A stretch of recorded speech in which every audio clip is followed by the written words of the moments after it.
নমস্কার। আমরা রয়েছি বইমেলায়। এই সময়ের ১৯৮ নম্বর স্টলে। ৪ নম্বর গেট দিয়ে ঢুকে সোজা ডান দিকে তাকালেই আমাদের স্টল চোখে পড়বে। আ এই স্টলেই বসেই কিছুক্ষণ আগে একটু মন নিয়ে কথা বলছিলাম। কারণ আমাদের সঙ্গে যে ৩ জন রয়েছে তাদের ইদানিং আবার মন মানছে না। কারণ সামনেই তাদের নতুন ছবি আসছে 'মন মানে না'। তাই তাদের সঙ্গেই আজকের সন্ধেটা থাকবো, আড্ডা দেবো। আমাদের সঙ্গে রয়েছে ঋত্বিক ভৌমিক, ঋত্বিক, হিয়া চট্টোপাধ্যায় এবং ছবির পরিচালক রাহুল মুখোপাধ্যায়। কেমন আছো আগে বলো তোমরা সবাই? খুবই ভালো আছি। আপনি কেমন আছেন? আমি খুবই ভালো আছি। হিয়া এবং রাহুলদা তোমরা কেমন আছো? ভালো আছি, হালকা ভয়ে আছে কিন্তু ভালো আছি। কেন ভয় কেন? এমনি প্রথম ছবি সবকিছু আমার প্রথমবার এক্সপিরিয়েন্স হচ্ছে, তো সেটা নিয়ে একটুখানি ভয়ে আছি কিন্তু ভালো আছি। রাহুলদা? ভয় মেলা না, এটা বই মেলা। মেলা। না, আমি চমৎকার আছি, খুবই ভালো আছি আর খুব ভালো লাগছে এখন তোমাদের এইখানে এসে। বইমেলা ছোটবেলায় এসেছি অনেকবার, তাই আবার আসতে পেরেছি, খুবই খুবই চমৎকার লাগছে। আচ্ছা, তুমি তো ছোটবেলায় এসছো এবং নিশ্চয়ই পরেও এসেছো কলেজ পড়ার সময়, এবং এখনো নিশ্চয়ই আসো। বহুবার, মানে বহুবার এভরি এসেছো। ইয়ার একবার না একবার 1 ঘন্টা হলেও এসেছো। বইমেলায় চলে আসি। আমি হিয়া আর ঋত্বিকের কথা জানতে চাইবো, ওরা কি বইমেলার আসার অভিজ্ঞতা আছে? আমি ছোটবেলায় অনেকবার এসেছি বই মেলাতে, আমার মামার সাথে, মার সাথে, আমার বাবার সাথেও এসেছি। হ্যাঁ, অনেক ২-৩ বার এসেছি আমি অ্যাকচুয়ালি ছোটবেলায়, কিন্তু বড় হয়ে প্রথমবার এসেছি। আর আরও স্পেশাল হয়ে গেছে কেন কি এসেছি আমার নিজেদের ছবি নিয়ে, আমরা মন মানে না Exactly. নিয়ে এসেছি। তো ইটস আ ফ্যান্টাস্টিক ডে, আমার মনে থাকবে এই দিনটা। হিয়া? এটা আমার জন্য আরেকটা প্রথম এক্সপিরিয়েন্স। আমার প্রথমবার বইমেলায় আমার প্রথম ছবিকে নিয়ে আসতে পেরেছি, ভীষণ ভালো লাগছে। আচ্ছা। এর আগে আমি হিয়া এবং ঋত্বিকের সঙ্গে এর আগে যখন কথা বলেছিলাম, ওরা বলেছিল যে প্রথমত বলে রাখি যে হিয়ার এটা ডেবিউ ফিল্ম বাংলা, এবং ঋত্বিকেরও এটা বাংলা প্রথম ছবি। তো ওদের দুজনকেই আমি মানে ওদের কাছে জিজ্ঞেস করেছিলাম যে এই ছবিটা বেছে নেওয়ার কারণ কি প্রথম ছবি হিসাবে। তখন রাহুল, তোমার কথা ওরা বলেছিল যে তোমার সঙ্গে ওরা কাজ করতে চায়। এবার আমি প্রশ্ন তোমাকে করব যে ওদেরকে বেছে নেওয়ার কারণ কি ছবির মুখ্য চরিত্রে? দেখো, আমি সবার আগে বলতে চাই যে এরা দুজনেই প্রচণ্ড ভালো অভিনেতা এবং খুব ভালো এন্টারটেইনার, মানে তার অর্থাৎ হচ্ছে দারুণ নাচে, দারুণ পারফর্ম করে, খুব ভালো অভিনয় করে। এবং এটা ছাড়া আমার আগের ছবির সময় আমি হিয়াকে প্রথমবার অফার করি আচ্ছা। যে হিয়া, তুই আমার সাথে দিলখুশ কর, কিন্তু তখন হিয়ার পরীক্ষা চলছিল। হ্যাঁ, হ্যাঁ, সেটা হিয়া বলেছিল, হ্যাঁ। কারেক্ট। তো এইবার আমি যখন এই ছবিটা বানাই এবং প্রাথমিকভাবে এই ছবিটা একটা জেনজি লাভ স্টোরি, Exactly. তো আমার মনে হয়েছিল যে এ প্রজন্মের দুটো তারকা আমায় তৈরি করতে হবে, এবং এদের দুজনের থেকে বেটার আমার মনে হয় এই মুহূর্তে আর কেউ নেই। তাই হিয়ার কাছে আমি অফারটা নিয়ে আসি এবং শাশ্বত চট্টোপাধ্যায়, অপুদা, তিনিও রাজি হয়ে যান, হিয়াও রাজি হয়ে যায় এবং ও অনবোর্ড আসে।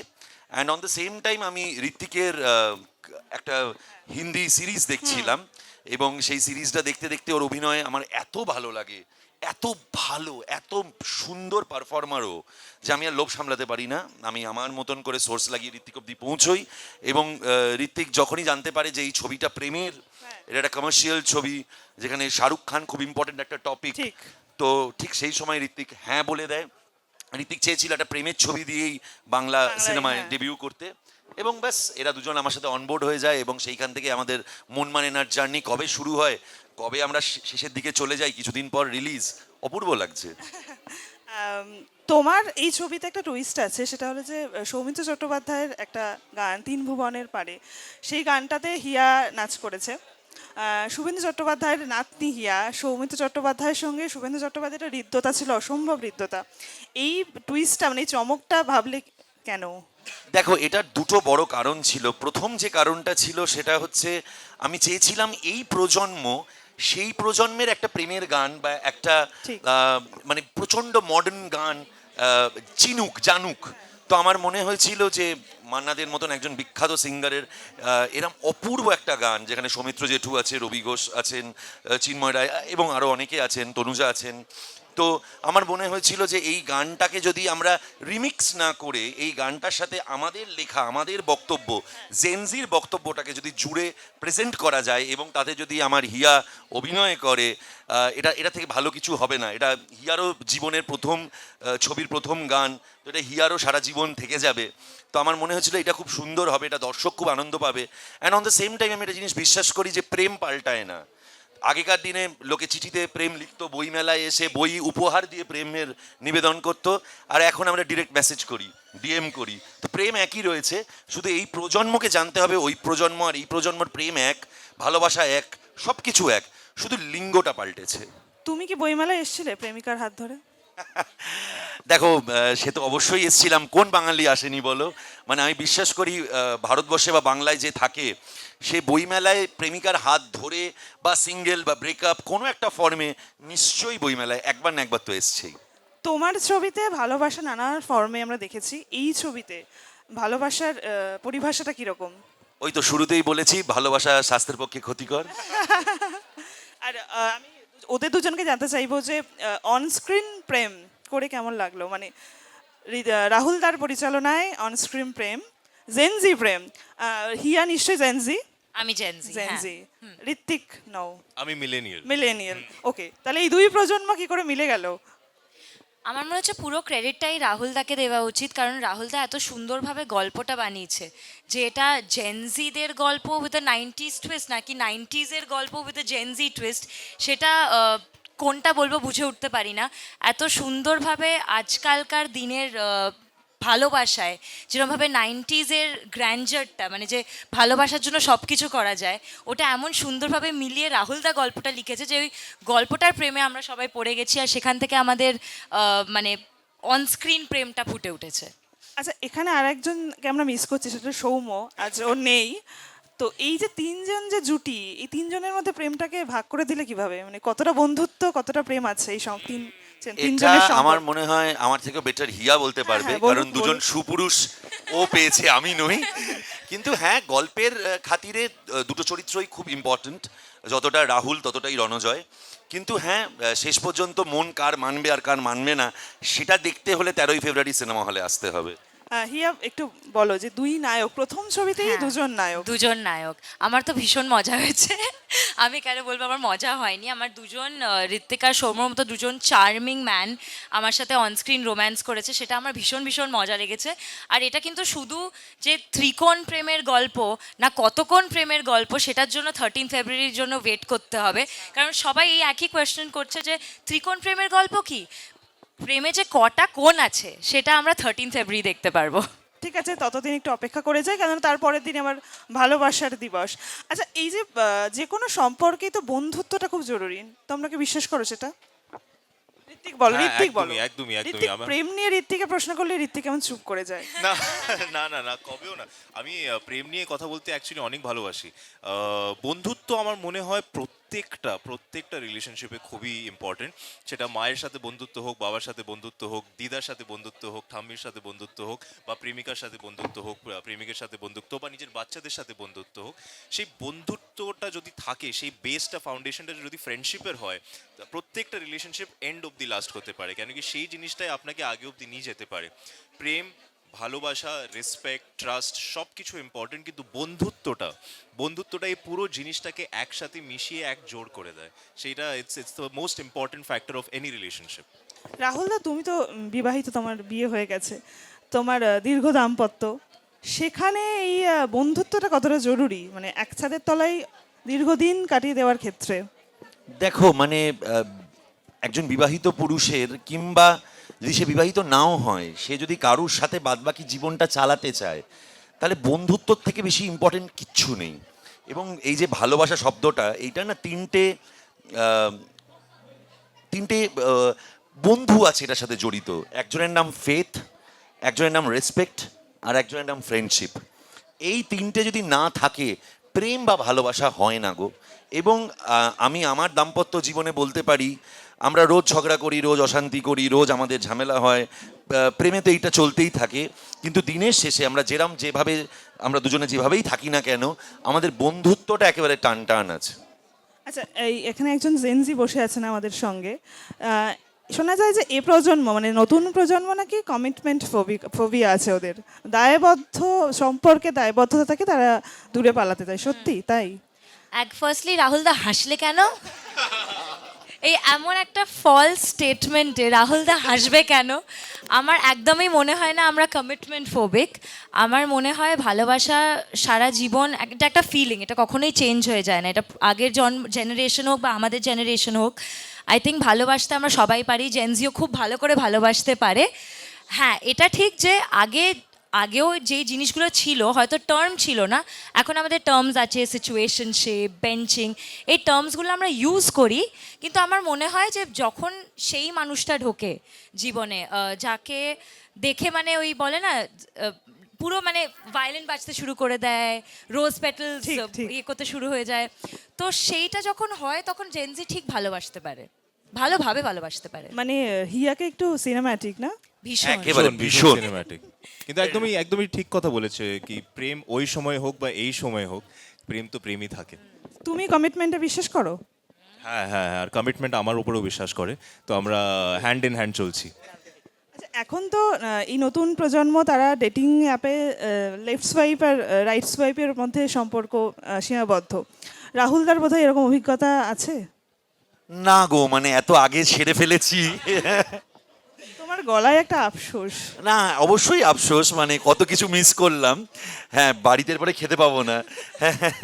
কিন্তু হ্যাঁ, অনেস্টলি আমার আফসোস থাকলেও একটাই বিশ্বাস আছে যে সেই মানুষটা যদি পাশে থাকে আর যদি সে হাতটা চেপে ধরে থাকে, তাহলে সেই আঙুলগুলো দিয়ে আর কিছু সোয়াইপ করতে হয় না। অসাধারণ। হিয়ার কি ডেটিং অ্যাপে অ্যাকাউন্ট আছে? না, আমার ডেটিং বাবা বকবে? বাবা তো বকবে ফর শিওর, কিন্তু আমার ডেটিং অ্যাপটা কখনো ইউজ করা হয়নি বা দরকার আমার পড়ে না বলছে, দরকার পড়ে না। রাইট। ও বলছে আমি এসব বলিনি, বাট হ্যাঁ আই সেকেন্ড দ্যাট। বাট আমার ইউজুয়ালি কমিউনিকেশনটা এখন ইনস্টাগ্রামে এত সুন্দরভাবে লোকেদের সাথে কানেক্ট করা যায়, আমার পার্টিকুলারলি ডেটিং অ্যাপ ইউজ করার দরকার পড়েনি, বিকজ এখন কানেকশন ফর্ম করার অনেক ওয়েজ আছে, মানে সোশ্যাল মিডিয়া হচ্ছে ওয়ান বিগ থিং, তো আমার সেটাই একটু বেশি মানে ভরসা, আর কিছুই না। আচ্ছা, প্রেম করলেই কি ওই সময় যে কমিটমেন্ট থাকতেই হবে তার কি কোনো মানে আছে? মানে মুহূর্তটাকে যদি আমরা এনজয় করি সেটা কেমন হয়? মুহূর্ত তো এনজয় করাই যায়, কিন্তু অনেকগুলো মুহূর্ত মিলে একটা প্রেমের গল্প বানানো হয়। সেই প্রেমের গল্প থেকে শুধু একটা মুহূর্ত হতে পারে না বা দুটো মুহূর্ত হতে পারে না। তো কমিটমেন্ট এমন একটা জিনিস যেটা আপনার জীবনের প্রত্যেকটা স্টেপে ইম্পর্টেন্স হয়। যা আপনি কাজ নিয়ে করুন বা রিলেশনশিপ নিয়ে করুন বা পড়াশোনা নিয়ে করুন, যাও হয়, কিছু জিনিসের সাথে কমিটমেন্ট না হয় তো সেটা আপনি লাস্ট অব দি জার্নিটা করতে পারবেন না। তো যদি আপনার জীবনের গোল হচ্ছে একটু ভালোভাবে ভালোবাসা এক্সপিরিয়েন্স করা, তোর মধ্যে কমিটমেন্ট তো দরকার পড়বেই। আর আমি একটা জিনিস বিশ্বাস করি, আমাদের সিনেমায় একটা ডায়লগ আছে যে সৌমর মুখে আছে যে গুরু প্রেমে ফ্রিল্যান্স করা যায়, সো করলে ফুল টাইম ভালোবাসবো, না হলে বাসবো না। আমিও ভেবেছিলাম যে ও এলে এই প্রশ্নটা করবো, কেন এর আগে যখন ইন্টারভিউ করছিলাম তখন ও বলেছিল ও নিজেও বাস্তবে এটা প্রেমে ফ্রিল্যান্স করে আর কি। তো প্রেমের ফ্রিল্যান্সিং ব্যাপারটা ঠিক কেমন? মানে কেউ কি করেছো? সৌম করেছে হয়তো। সৌম করেছে, এটা সৌম, সৌম এটা বেটার উত্তর সৌমর দেবে। জন্য। কিন্তু হ্যাঁ, মানে আমি বিশ্বাস করি যে প্রেমে সত্যিই ফ্রিল্যান্স করা যায় না। তোমার জীবনে অনেক প্রেম আসতে পারে, কিন্তু যখন তুমি কাউকে ভালোবাসছো তাকে একদম উজাড় করে ভালোবাসো। আচ্ছা, এই যে আরো বারবারই নতুন প্রজন্মের কথা আসছে, কারণ কিছু কিছু প্রেম নিয়ে কিছু পরিভাষা কারণ এই প্রজন্মের সূত্র ধরেই আমাদের কাছে এসেছে। হিয়াই একটু আগে বললো যে সিচুয়েশনশিপ, গোস্টিং, এইগুলো আমরা এখন জানতে পারছি, এর আগে জানতে পারতাম না। তো এরকম এই যে টার্মগুলো, সেক্ষেত্রে কি প্রেমের যে মিষ্টি একটা ব্যাপার সেটা কি কোথাও নষ্ট হয়ে যাচ্ছে? আমার মনে হয় দেখো, ঘোস্টিং কি আগে কেউ করেনি? আই এম শিওর আগের জেনারেশনও করেছে, মানে একটা চিঠির উত্তর হয়তো দেয়নি, সেটা এখন সিনটা দেখা যায় যে হ্যাঁ পড়েও দিল না, ওই সিন যখন নোটিফিকেশনটা আসে তখন ওটার এখন ওয়ার্ড হয়ে গেছে ঘোস্টিং, বাট সেটা তখনও ছিল। কিন্তু তার জন্য সত্যিকারের যখন কখনো ভালোবাসা হয় বা প্রেম হয়, সেই ফিলিংটা এখন ওই একই পিওর অনেস্ট ফিলিংটাই আছে। আমার মনে হয় না ওটাই কিছু চেঞ্জ হয়েছে। রাহুল দা? একেবারে সহমত আমি, মানে যেটা বললাম যে আগে চিঠি এখন ডিএম, এইটুকুই পার্থক্য। এখন এই টার্মগুলো বেরিয়ে গেছে, ন্যানোশিপ, সিচুয়েশনশিপ, বেঞ্চিং, আরও যা যা যা যা আছে। কিন্তু এই প্রত্যেকটা বিষয় আগেও হয়েছে, মানে আগেও কারুর প্রেম 1 বছরে ভেঙেছে, কারুর প্রেম 3 দিনে ভেঙেছে, বা কেউ কাউকে পাত্তা দেয়নি, বা কেউ কাউকে সেকেন্ড অপশন করে রেখেছে। এখন এইগুলো আমরা সুন্দর সুন্দর ইংরেজি শব্দে জানতে পারছি, তাই সেগুলো নিয়ে আমরা বেশি আলোচনা করি। কিন্তু আমার মনে হয়, আমি খুব অনেস্টলি বলবো, আমি ওদের সাথে মিশে দেখেছি, হ্যাঁ, মানে এই প্রজন্ম আগের প্রজন্ম থেকে বেটার প্রেম করতে জানে। তাই क्या बात है, क्या बात। আর ঋত্বিকের এই বিষয়ে কি মত? সিচুয়েশনশিপ বা গোস্টিং বা এই আমি ধরনের, সত্যি কথা বলতে আমি তুমি এর মধ্যে একটাও করো না। না করি তো করি। একদমই না, আচ্ছা। কিন্তু না সত্যি কথা বলতে এই সব শব্দর মানে আমি আস্তে আস্তে হিয়ার সাথে থেকে থেকে বুঝতে পারছি। হিয়া শেখাচ্ছে তোমাকে? হিয়া আমাকে বোঝাচ্ছে হিয়া আর এই কি কি জিনিসগুলো কি, শেখাচ্ছে? যে বেঞ্চিংটা কি, আবার ন্যানোশিপ এখন শুনলাম ন্যানোশিপ, ন্যানোশিপ, হ্যাঁ। মানে জানি না, আমি এই শব্দগুলো আমি সত্যি সত্যি এখন বুঝতে পারছি, কিন্তু যেমনি হিয়াও বললো আর রাহুল দাও বললো এসব হয়তো আগেও হতো, কিন্তু আগে আমরা পুরো জিনিসটাকে বলে দিতাম যে ছেড়ে চলে গেছে, তার আগে কখন ছেড়ে গেছে কখন ছেড়ে যাবে কি, ওই ছোট আমরা ব্র্যাকেটগুলো কোনোদিন বানাইনি, কিন্তু এখন আস্তে আস্তে প্রত্যেকটা জিনিসটা আমরা আলাদা আলাদা করে রাখি। কেন কি আমার মনে হয় যে আমাদের জেনারেশন বা হিয়ার জেনারেশন একই জেনারেশন, আমি অত বুড়ো না, খুব আলাদা কিছু না। হ্যাঁ আমাদের জেনারেশন চায় যে প্রত্যেকটা জিনিসকে আমরা বুঝতে পারি। আগে আমরা না বুঝেও ঠিক থাকতাম, কিন্তু এই জমানায় আমরা প্রত্যেকটা জিনিসকে বুঝতে চাই, সেই জিনিসটাকে সিম্পলিফাই করতে চাই, তারপর সেখান থেকে আগে বেরিয়ে যেতে চাই। আগে যখন আমরা বুঝতে পারতাম না, আমার মনে হয় গল্প শুনে বা বই পড়ে আগে জমানার, যে আগে যখন আমরা বুঝতে পারতাম না আমরা এন্ড অব্দি ওই জিনিসটাকে ধরে রাখতাম। এখন আমরা চাই যে এন্ড অব্দি ওই জিনিসটাকে ধরে রাখবো না, এন্ড অব্দি তাকে ধরে রাখবো যে আমাদের সাথে লাস্ট অব্দি চলবে, যে মাঝখানে ছেড়ে গেছে তাকে একটা ব্র্যাকেটে একটা নাম দিয়ে সাইডে রেখে দিই। কি করে বুঝবো যে সে লাস্ট অব্দি চলবে কিনা? সেটা তো লাস্টেই বোঝা যাবে ম্যাম, না, এই যাতায়াতের মাঝেই তো একটু বুঝতে হবে। ফিল্মের এন্ডেই ফিল্মের ক্লাইম্যাক্স বোঝা যাবে ম্যাম, তার আগে না। হিয়া বোধহয় কিছু একটা বলবে এই না বিষয়ে। আমি বলছি ওটাই, ক্ল্যারিটিটা খুব ইম্পর্ট্যান্ট হয়ে যায় আজকাল, যে যদি কিছু না টেকার হয় সেটাকে ধরে রেখে আরো কষ্ট না পেয়ে প্রেম প্রেম করা স্বাস্থ্যের পক্ষে হানিকারক যাতে না হয়ে যায়, তার জন্যই এই ক্ল্যারিটিটা আমরা চেজ করি, আর কিছুই না। আচ্ছা, এই যে প্রেম বা দাম্পত্য যাই সম্পর্কের নাম যাই হোক, এটাকে টিকিয়ে রাখার কি কোনো এরকম ধরা বাঁধা স্ট্র্যাটেজি আছে যে এইটা করলে এইটা হবে, মানে এরকম কোনো কোনো রসায়ন বা সমীকরণ আছে কি এরকম? একটা পুরুষ মানুষ হওয়ার হিসাবে আমি বলতে পারি যে শোনা হচ্ছে সবচেয়ে বড় স্ট্র্যাটেজি একটা ভালো রিলেশনশিপে থাকার জন্য। যদি আমরা শুনতে ভালো রাহুলদা করে খুব জোরে পারি, জোরে মাথা নাড়ছে, বোঝা যাচ্ছে দুটো রাহুলদার পুরুষ অভ্যাস আছে। মানুষ আছে এখন এই প্যানেলে, তো দুজনেই মাথা নাড়ছি, আমরা মাথা মন দুটোই নাড়ছি, যে হ্যাঁ আমরা যদি ভালো করে শুনতে পারি, this is for all the man out there, যারা যারা শুনছে এখানেও, যারা দাঁড়িয়ে আছে, যারা টিভিতেও দেখছে বা ইন্টারনেটেও দেখছে, আমরা যদি ভালো করে শুনতে পারি না, তো আমরা ভালো করে বলতেও পারবো, ভালো করে প্রেম করতেও পারবো। তো শোনা শিখি আস্তে আস্তে। এটা কি সত্যি? মানে সবসময় বলা হয় যে মেয়েদের কথা শুনতে হবে, না হলে বোধহয় সম্পর্কে একটা বিচ্ছেদ চলে আসবে, সত্যি কি? আমার মনে হয় না শুধু মেয়েদের কথা, মানে আমার একটা রিলেশনশিপে শোনা আর বোঝা খুব ইম্পর্টেন্ট হয়ে যায়, কারণ অর্ধেক সময় অন্য মানুষটা আপনাকে বলে দিচ্ছে যে কি চায়, সেটা যদি তুমি না শোনা, তারপরে যদি তুমি বলো যে আমি তো বুঝতেই পারছি না কি চাইছে, তাহলে ওখানে একটা প্রবলেম চলে আসে।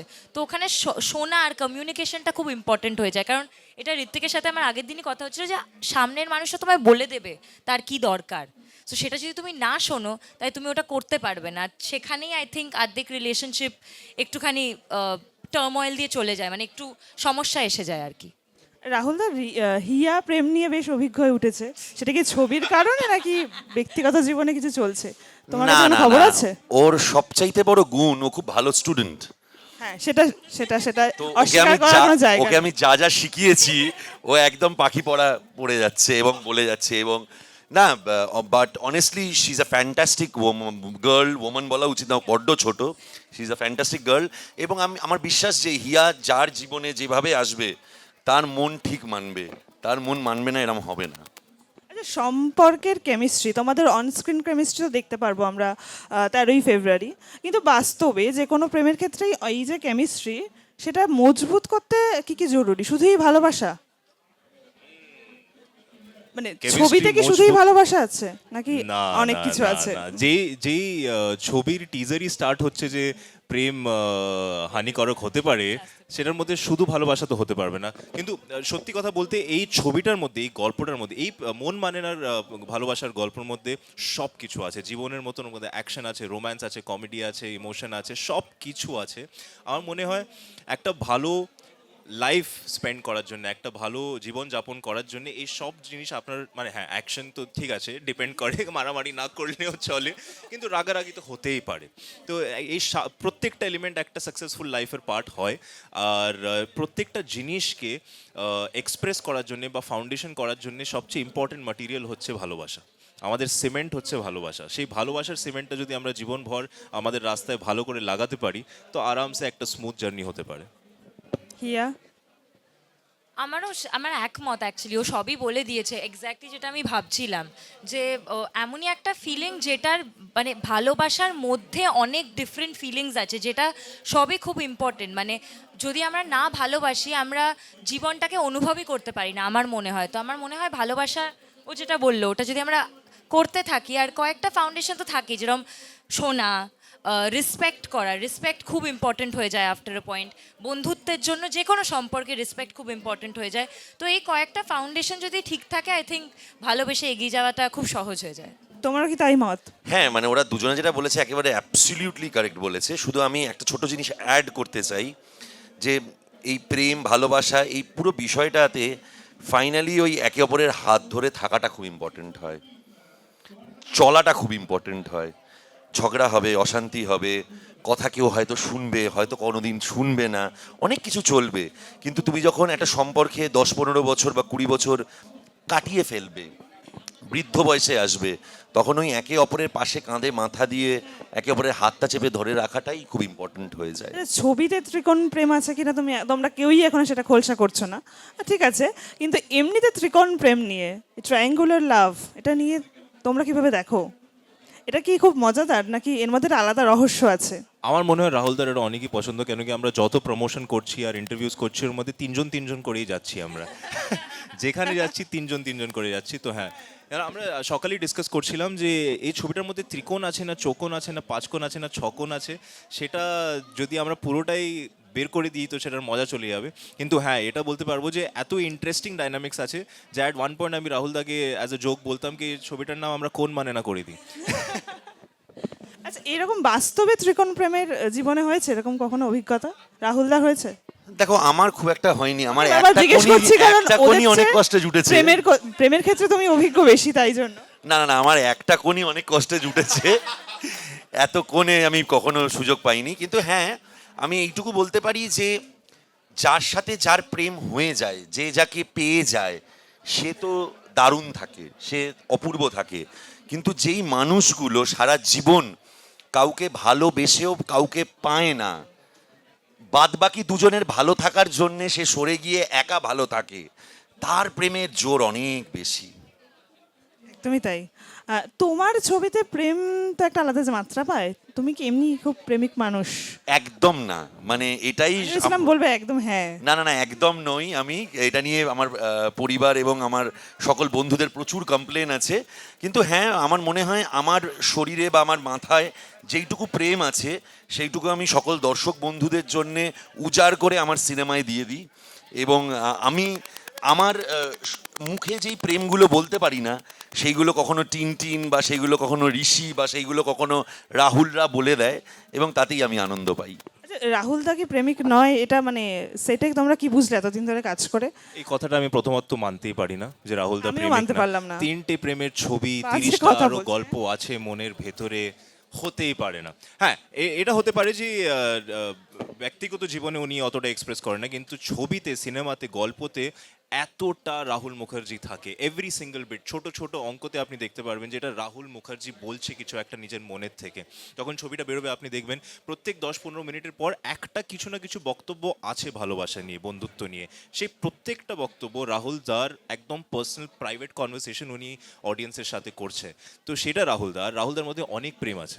আমি এই কথাটা মানছি না, অনেক প্রেম আছে। সত্যি? সবসময় প্রেমটা বলতে হয় না, রাহুলদার চোখের দিকে দেখবে, সেখানেই দেখা যাবে। মানে রাহুল দার এক চোখ প্রেম নিয়ে ঘোরে নাকি, মানে দুই ভীষণ চোখ? প্রেমিক মানুষ। দেখো, আমার তো একটা ছবিতে ডায়লগ আছেই যে ভালোবাসি না বলেও ভালোবাসা যায়। আচ্ছা, এই যে আমি এই প্রশ্নটা রাহুল দাকেই করবো, কারণ রাহুল দা যেহেতু ওদের চেয়ে বয়সে খানিকটা বড় আর কি, খুব বড় নয়, একটু বড়। অল্প, একদম সত্যি একটু অত বড়। বড় না, অত বড় একটু না, বড়। একটু বড়। চুল পেকে গেছে বলে আমাকে একটু এত বড়, একটু বড়। চুলটাও পেকেছে শুধু এডিটিং করতে করতে, উনি বয়স অত বড় না। ভাই এত চাপ। এখন তো অনেক প্রেম সোশ্যাল মিডিয়ায় হয়, সবসময় তো টিউশনে গিয়ে প্রেম হয় না এখন, কারণ এখন তো সেই পার্টটাই অনেকটা চুকে গিয়েছে। তো এখন বলে সোশ্যাল মিডিয়ার প্রেম তো বোধহয় খুব বেশি দিন স্থায়িত্ব, মানে খুব বেশি দিন টেকে না। তোমার কি মত এই বিষয়ে? তুমি কি একমত? না, আমি একেবারেই একমত নয়। যার থাকার সে থাকে, আর যার চলে যাওয়ার সে চলে যায়। এইবার আমাদের ছবিতে একটা খুব মিষ্টি সুন্দর দৃশ্য আছে এই পুরো টপিকটা নিয়ে, যেখানে রাহুল বিদিশাকে বলে যে আমাদের ঈশ্বর 3বার দেখা করায়। প্রথমবার মানে লাকিলি দেখা হয়ে যায়, তারপরের বার ইন্টেনশনালি দেখা হয়, আর ফাইনাল যে দেখা করাটা সেইটা আমরা ডিসাইড করি দেখা করব কি করব না। তো ঈশ্বর তোমাকে যে কোনো ফর্মে যে কোনোভাবে এই ইউনিভার্স তোমাকে আলাপটা করিয়ে দেয়, সেটা সোশ্যাল মিডিয়ায় হোক, বইমেলায় হোক, বা কারুর বাড়িতে হোক। তারপর সেই দুটো মানুষ তারা তাদের জীবন একসাথে হাত ধরে এগোবে কিনা সেটা তাদের ব্যাপার। তো এরম কোনো ব্যাপার নেই যে সোশ্যাল মিডিয়ার প্রেম টেকে না, অবশ্যই টেকে। প্রেম তখনই টেকে যখন ওই যে বললাম বন্ধুত্ব, ফেথ আর রেসপেক্ট, এই তিনটে একদম মজবুত থাকে। সোশ্যাল মিডিয়ায় তোমাদের প্রেম হয়েছে? মানে ডিএম তো নিশ্চয়ই আসে ইনস্টাগ্রামে। মানে না, তোমাকেও জিজ্ঞেস করছি, শুধু এড়িয়ে বাহ, যাওয়া। বাহ। আমার মানে ওয়ান সাইডেড প্রেম আছে। আমি রণবীর কাপুরকে প্রায় টেক্সট করি, রিপ্লাই পাই না, সেটা আলাদা ব্যাপার। কিন্তু আমার ডেফিনেটলি সোশ্যাল মিডিয়ায় প্রেম আছে। আর এখনো কিন্তু টিউশনে প্রেম হয়। আচ্ছা, হিয়ার কি হয়েছে? চোখাচোখি? আমি জীবনে প্রেম করিনি। আমার একমাত্র প্রেম হচ্ছে মন মানে না। রাহুল দা এখানে কি নেই। করলে? তোমার নায়িকা একটা প্রেম এলো না জীবনে এখনো। এই তো স্ক্রিনে ওর প্রেম দেখবে তো সবাই, স্ক্রিনে তো দুজনের বটেই। দুজনের সাথে। কি শুধু দুজনের সাথে কিনা সেটাও সেটাও বলা কিন্তু যাচ্ছে বলা না। যাচ্ছে না। আচ্ছা, পজেসিভনেস এটা তো একটা সম্পর্কের অন্য একটা দিক। এটা কি ক্ষতিকর, নাকি পজেসিভ হওয়া উচিত একটু মানে পার্টনারের প্রতি? আমার দিকে তাকিয়ে আছো কেন দুজনে? সব উত্তর আমরা দুজন দিলে কি করে হবে? এত পজিটিভ এটা না আমি। ঋত্বিক বলুক, এটা ঋত্বিক বলুক। না, আমি রাহুল দা আর হিয়াকে নিয়ে একটু পজিটিভ, কিন্তু এইভাবে আমাকে তাকিয়ে ছিল দুজনে আমার দিকে।